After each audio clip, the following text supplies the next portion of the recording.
Elle disait qu'en fait il fallait se regarder dans le miroir en train de manger, qu'il fallait se regarder dans le miroir en train de parler, qu'il fallait se regarder dans le miroir en train de faire tout un tas de choses pour se rendre compte de l'image qu'on renvoie lorsqu'on exécute nos activités. Et encore une fois, sur le moment j'ai trouvé ça super drôle, je me suis dit mais pourquoi je me regarderais dans le miroir en train de manger? Et ensuite je me suis dit mais en fait finalement quand t'es en repas d'affaires, les gens te voient en train de manger. Et ça participe à l'image que tu renvoies. Et de la même manière, c'est en vous regardant dans le miroir en train de parler que vous allez vous rendre compte de l'image que vous renvoyez.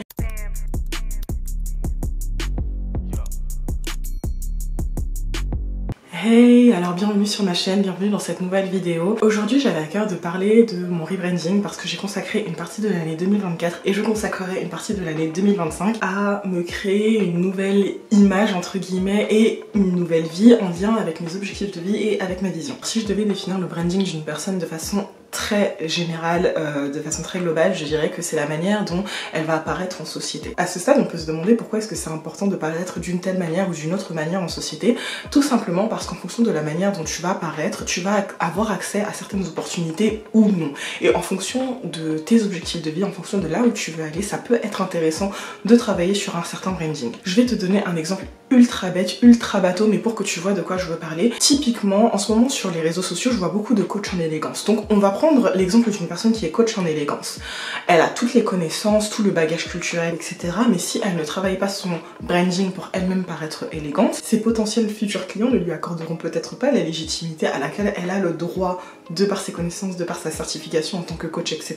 si son image n'est pas en accord avec le produit vendu. Un autre exemple tout bête, ça va être les entretiens. Donc tu pars en entretien, si l'image que tu dégages de par ta manière de parler, de par ton style vestimentaire, etc.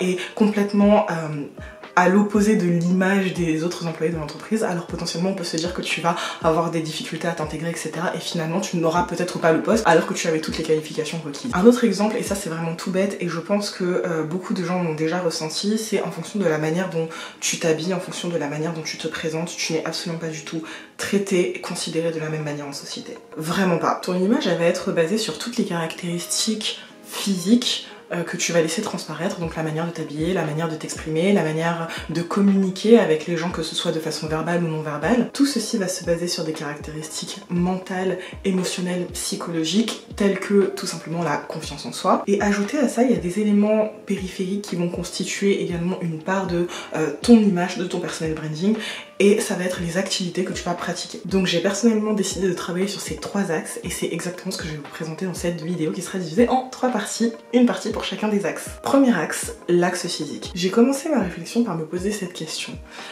Quelle est la personne que tu veux être dans 5 ans ?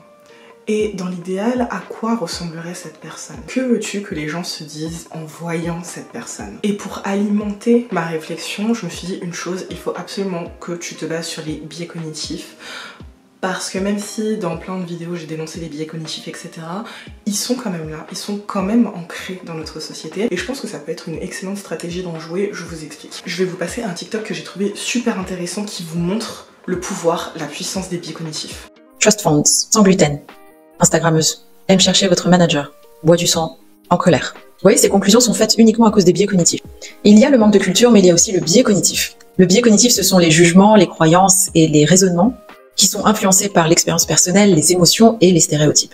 Ces jugements sont souvent rapides et erronés. Nous en sommes tous victimes, c'est humain. C'est très rare que dans le lot d'informations que nous analysons tous les jours, nous ayons la présence d'esprit de dire « voilà, peut-être que je fais ce jugement et qu'il est erroné, peut-être qu'il y a des concepts ou des aspects que je ne vois pas, que je ne connais pas, que je devrais prendre en compte pour avoir une autre conclusion. » Tout simplement parce qu'on ne sait pas ce qu'on ne sait pas. Et que notre cerveau va chercher à être efficace et rapide, il va se servir de ce qu'il connaît pour pouvoir donner ses conclusions. Vous voyez, ces conclusions sont faites uniquement à cause des biais cognitifs. Et je sais qu'il y a des chances que mes conclusions soient totalement fausses. Elles peuvent être vraies, mais elles peuvent être fausses aussi. Vous allez me demander quel est le rapport avec l'élégance. Votre tenue parle. Et vous devez prendre en considération le fait qu'il y ait des biais cognitifs. On peut contrôler ce que nous choisissons de porter, mais on ne contrôle pas la manière dont la tenue sera interprétée à l'extérieur. Donc j'insiste, quelle est votre intention lorsque vous habillez le matin? Donc tu l'as bien compris, j'ai choisi de jouer de ces biais cognitifs-là, j'ai choisi de capitaliser dessus et de me créer une esthétique, un univers qui en tient compte mais qui me ressemble également. Comment j'ai commencé à me construire cette esthétique? Tout simplement grâce à un outil que nous connaissons tous qui est Pinterest. Donc j'ai utilisé Pinterest pour me créer une sorte de mood board avec bien évidemment une certaine palette de couleurs, avec un certain style, avec certaines matières que je voulais voir réapparaître dans mon style vestimentaire, avec certains accessoires, avec certaines idées de coiffure, avec dans l'idée d'avoir un signe distinctif, quelque chose qui serait ma signature. Et je voulais vous donner un exemple tout bête par rapport à ça, c'est l'exemple d'Anna Wintour. Anna Wintour, on sait très bien à quoi elle ressemble, elle est inoubliable, justement parce que, vous savez, elle a cette coupe en bob avec ses grosses lunettes et ses gros colliers qui sont caractéristiques à côté desquels vous ne pouvez pas passer et qu'elle a toujours. On la voit très rarement sans. Typiquement, j'ai une collègue au travail, elle ne met que des robes. Et elle les change tout le temps, elle change tout le temps de morphologie, elle change tout le temps de couleur, etc. Mais elle ne met que des robes. C'est vraiment sa caractéristique, son truc distinctif et je trouve que ça lui va très bien. À la fac, j'avais pour signe distinctif d'avoir toujours des ongles impeccables. Mes ongles étaient toujours faits, même si c'était des capsules, vous voyez, les capsules déjà prêtes qu'on a juste à coller, etc. Même si je devais porter ça parce que j'avais pas le temps ou même l'argent ou l'énergie d'aller chez l'esthéticienne, j'avais mes capsules, je me les mettais, ça me coûtait 1 €, mais mes ongles étaient toujours propres et impeccables et on m'a souvent fait la remarque d'ailleurs. Donc voilà, pour l'esthétique, j'ai parlé des vêtements, des accessoires, de la coiffure, il y a également les chaussures, les sacs à main, éventuellement si vous mettez des chapeaux, j'ai eu ma période chapeau aussi. Et avec tout ça, il va y avoir aussi ton odeur et tu peux créer tout un univers rien que de par ton odeur. Et pareil, moi j'ai un parfum signature, je le change très rarement, mais ça fait 2 ans que c'est le même et c'est toujours le même. Et je veux que ce soit toujours le même. Donc voilà, on va dire que d'un point de vue physique, si vous voulez vous rebrander, il va falloir que vous trouviez votre esthétique caractéristique, que vous trouviez votre point, votre facteur de différenciation et que vous vous y teniez au quotidien. Tout en sachant que ces éléments doivent être liés à votre style de vie et doivent être également liés à vos aspirations, que ce soit vos aspirations professionnelles ou vos aspirations personnelles. Il y a cette phrase que j'ai souvent entendue qui dit « La manière dont tu te vends, c'est la manière dont on t'achète ». Et d'ailleurs, je voyais passer une théorie que j'ai trouvée très intéressante et potentiellement très vraie aussi, qui disait que de façon générale, les personnes qui ont un branding très fort arrivent justement à avoir accès à plus d'opportunités parce que les gens arrivent à savoir où elles vont. Et c'est autant vrai sur les réseaux sociaux que dans la vraie vie parce que quelque part elles vendent l'image d'une certaine expertise également. Le deuxième axe que j'ai abordé, c'est l'axe intérieur, donc tout ce qui va être mental, psychologique, émotionnel. Et justement on peut se demander pourquoi est-ce que à l'intérieur un impact sur l'image que on renvoie auprès de la société. Et je voulais vous donner un exemple parce que dans nombreuses de mes anciennes vidéos, dans nombreuses de mes premières vidéos, je disais des choses comme je suis désolée, j'ai trop parlé, ah oui je suis désolée de dire ça, etc. Et le fait est que je le faisais dans mes vidéos, mais je le faisais aussi dans la vraie vie.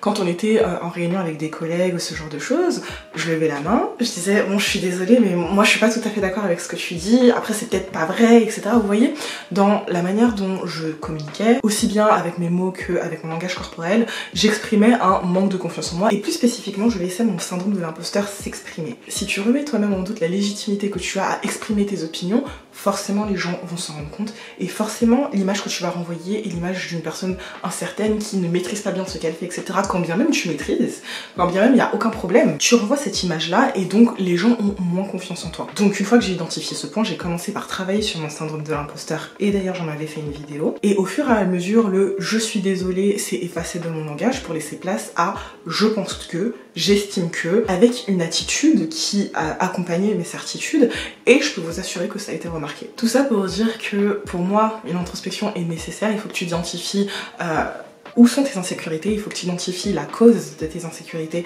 pour pouvoir la résoudre. Et il y a une chose qui a énormément fonctionné pour moi, c'est les affirmations positives. Et c'est tout bête parce que j'arrêtais pas de le voir sur internet et pour moi ça semblait assez aberrant, mais finalement en commençant à avoir des propos positifs envers moi-même, j'ai augmenté ma confiance en moi. Et je vais vous donner un exemple tout bête, mais un jour mon fils il est rentré de l'école et il m'a dit ah je suis bête, j'ai oublié ça. Et je l'ai rattrapé tout de suite, je lui ai dit non tu n'es pas bête, tu es quelqu'un de très intelligent, tu as oublié, tu as le droit d'oublier, mais ne dis pas de toi-même que tu es bête, parce que si toi-même tu te dis que tu es bête, bah les autres aussi vont dire que t'es bête et donc tu te sentiras encore plus bête et tout le monde penserait que t'es bête. Alors que si jamais tu te dis je suis intelligent mais j'ai oublié parce que tu as aussi le droit à l'erreur, tu te mettras dans une autre position vis-à-vis de toi-même et tu mettras les autres personnes dans une autre position vis-à-vis de toi-même. Et je le dis comme ça paraît super logique et ça paraît super logique de dire ça à un enfant, mais pourquoi est-ce qu'on fait pas avec nous-mêmes en fait? Les anglophones ont ce truc de se dire de prendre soin de son inner child, de son enfant intérieur, bah c'est exactement ce que j'ai fait pour pouvoir guérir mes propres insécurités. J'ai pris soin de mon enfant intérieur et j'ai commencé à avoir envers moi-même des propos positifs. Ça ne veut pas dire que j'ai un regard complètement aveuglé par des fausses croyances, etc. Simplement, je me parle avec bienveillance. Un autre axe que j'ai travaillé, c'est du coup ma manière de parler, mes intonations, mon langage corporel. Comme je disais tout à l'heure, l'art oratoire c'est extrêmement puissant. C'est un outil extrêmement puissant. Je pense que nombreux ne s'en rendent pas compte. Et bien évidemment, ce n'est absolument pas encore parfait. Bien évidemment, ça ne fait que quelques mois que je travaille dessus. Donc ce ne sera pas parfait tout de suite. Mais j'y travaille tous les jours. J'y travaille premièrement grâce à la lecture. Je lis des livres à voix haute. Je lis des livres à voix haute aussi bien en anglais qu'en français. Ce qui me permet de prendre le temps de bien prononcer les mots, de revenir dessus, de revenir sur les intonations, etc. Et puis en plus, comme je suis maman, c'est d'autant plus facile parce qu'avant d'aller coucher mon fils, je lui lis une histoire et donc je peux pratiquer justement les lectures à voix haute. Mais je pense que la lecture c'est également important parce que ça vous permet de vous remettre en question. De remettre en question vos propres billets, de remettre en question votre propre façon de penser, d'avoir également des arguments qui vont alimenter votre façon de penser dans un débat. Et ça va vous permettre finalement de pouvoir prendre position dans les situations où vous devez prendre position. Ça va vous permettre d'apporter de la valeur à d'autres personnes. Je vais vous donner un autre exemple tout bête, mais admettons vous êtes à un repas avec des investisseurs. Si vous n'êtes pas capable justement de tenir des small talk, si vous n'êtes pas capable d'avoir un langage correct, si vous n'êtes pas capable de tenir une conversation en apportant des éléments factuels, en apportant un certain argumentaire et une certaine structure, on finira par vous mettre dans la case des personnes boring, des personnes ennuyeuses, et finalement vous passerez potentiellement à côté de certaines opportunités parce qu'on se dira qu'on n'a pas envie de travailler avec vous, qu'on n'a pas envie d'avancer avec vous. Et là encore une fois je vous parle de l'aspect professionnel, mais ça peut également s'appliquer dans votre vie privée, ça peut s'appliquer dans certains projets que vous pouvez avoir. Comme je le disais tout à l'heure, votre image elle va également passer par votre langage corporel. Et oui, on peut dire qu'il y a 80% de votre communication qui va passer par votre langage corporel. Donc si vous êtes désintéressé, on va le voir, si vous êtes fuyant, on va le voir, si vous avez un manque de confiance en vous ou un manque de confiance en vos propos, on va le voir aussi. Et si vous voulez justement travailler sur votre langage corporel, il y a un truc que j'ai vu passer sur TikTok, je trouvais ça super intéressant. En fait, quand je l'ai vu, j'ai trouvé ça super drôle et après je me suis dit mais en fait c'est smart. Elle disait que en fait il fallait se regarder dans le miroir en train de manger, qu'il fallait se regarder dans le miroir en train de parler, qu'il fallait se regarder dans le miroir en train de faire tout un tas de choses pour se rendre compte de l'image qu'on renvoie lorsqu'on exécute nos activités. Et encore une fois, sur le moment, j'ai trouvé ça super drôle, je me suis dit mais pourquoi je me regarderais dans le miroir en train de manger? Et ensuite je me suis dit mais en fait finalement quand t'es en repas d'affaires, les gens te voient en train de manger. Et ça participe à l'image que tu renvoies. Et de la même manière, c'est en vous regardant dans le miroir en train de parler que vous allez vous rendre compte de l'image que vous renvoyez. C'est quelque chose que j'ai pu travailler moi grâce aux vidéos YouTube parce que justement je passe des heures à faire du montage, je passe des heures à m'entendre parler, je passe des heures à me regarder et systématiquement je me dis j'aime pas ça, j'aime pas ça, il faudrait que je fasse les choses différemment la prochaine fois. Certaines fois je coupe même certaines séquences parce que ça m'agace. Par exemple, je me suis rendu compte que j'avais un tic de langage qui revenait énormément dans mes premières vidéos, c'était le etc.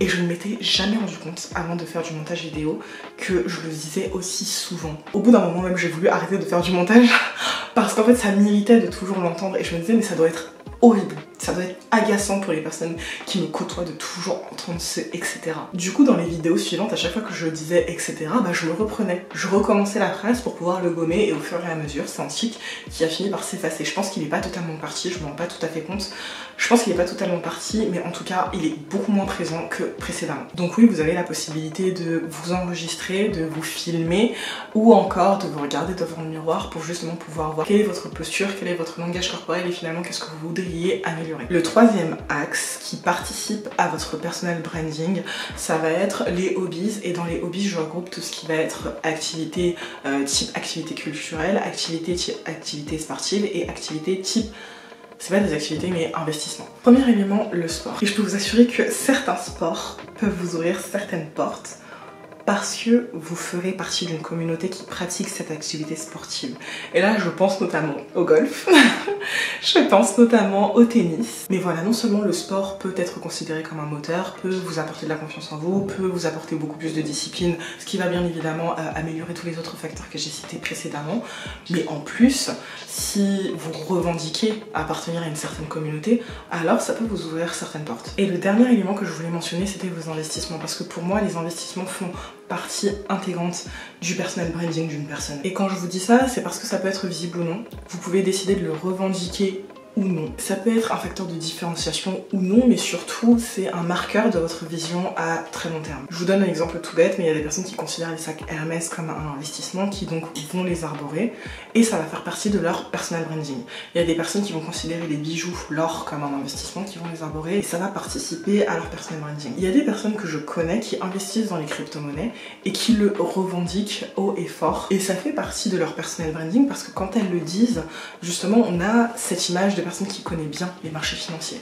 On a cette image d'une personne presque stratégique, presque avant-gardiste pour ce qui est des crypto-monnaies, même si ça se démocratise entre grandes guillemets de plus en plus. Je trouve que ce n'est pas encore accessible à tout le monde, mais en tout cas ça tend à l'être, et c'est pour ça que je vous dis que pour moi, vos investissements font partie de votre image personnelle. Et j'ajoute à tout cela un point bonus entre guillemets, parce que je vous disais que les hobbies c'était un aspect périphérique de votre personal branding. Il y en a un autre qui est votre entourage. En fonction des personnes que vous fréquentez, en fonction des lieux où vous vous rendez, vous allez dégager une certaine chose ou une autre. J'ai fait le tour de tous les points qui me semblaient importants. Si jamais vous en voyez d'autres, n'hésitez pas à les mettre en commentaire. N'oubliez pas que le tout c'est de rester cohérent dans vos choix, de rester persistant dans les efforts que vous mettez, et surtout de rester vous-même. Si vous avez des questions, n'hésitez pas à les poser en commentaire, et je vous dis à bientôt pour une nouvelle vidéo.